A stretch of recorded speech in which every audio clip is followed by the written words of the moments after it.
దేహము పవిత్రంగా ఉంటేనే దేవునికి ఇష్టం. పాపము ఈ దేహంలో ప్రవేశించకుండా జాగ్రత్తగా ఉండాలి. కానీ ఇచ్చిన అవయవాలను కాపాడుకోవాలి, తప్పేం లేదు. మరి కొద్దిగా ఎండ వచ్చింది, కొద్ది క్రీమ్ రుద్దుకుంటే తప్పేం లేదు. కొద్ది పెదవులు మారిపోతుంటే బామ్ రుద్దుకుంటే తప్పు లేదు. కానీ లిప్స్టిక్ రుద్దుకొని ఎర్రగా దొండపండులా కనబడితే తప్పు. లిప్స్టిక్ చరిత్ర నేను చెప్తాను. కుటుంబ స్త్రీలు కాని వారు some hundreds of years back lipstick the origin ఏంటని గూగుల్ వెతికితే భోగమూలు వేసుకుంటారంట. అంటే నేను కుటుంబస్తురాలను కాను, ఎవరికి నా మీద అధికారము లేదు, ఐఎమ్ అవైలబుల్ అని చెప్తుందంట. నేను అందుబాటులో ఉన్నా. మరి అది ఇప్పుడు కొందరు పాస్టమ్మలు కూడా వేసుకుంటున్నారు. చాలా బాధ. They don't know the history of the lipstick. అవసరం అది మనకు. పెదవులతో సత్యం పలికి, ఆదరణ మాటలు పలికి, దేవుని వాక్యం పలికి, చక్కని ఒక పాట పాడితే నీ పెదవులకు సహజ సౌందర్యం దేవుడు ఇస్తాడు. దేవునికి స్తోత్రం.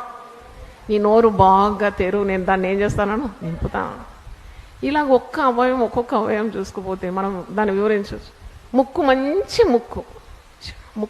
ముక్కు కొరకు దేవుని స్తుతించాలి. నడ్డి ముక్కు అంటే లోకం ఏమంటుంది, అది వాడు నడ్డి ముక్కు కూడా అంటుంది. అరే దేవాను, అట్లా కాకుండా నన్ను కాపాడినందుకు నీకు వందనాలు. నన్ను అడిగితే నడ్డి ముక్కున్నా స్తుతించాలి. దేవుడు గొప్పోడు.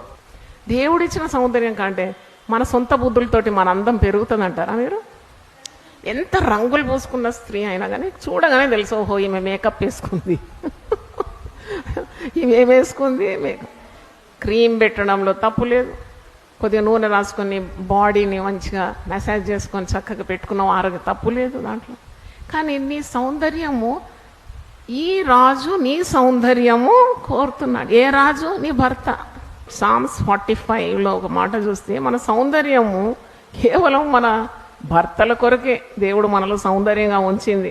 కుమారి ఆలకించుము, ఆలోచించి చెవియొగ్గుము, నీ స్వజనమును నీ తండ్రి ఇంటిని మరువుము.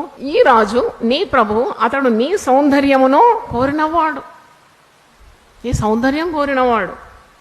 అతనికి నమస్కరించు, అతన్ని గౌరవించు, లోబడు. భర్త నీ సౌందర్యం కోరుతున్నాడు. You should look beautiful in the sight of your husband.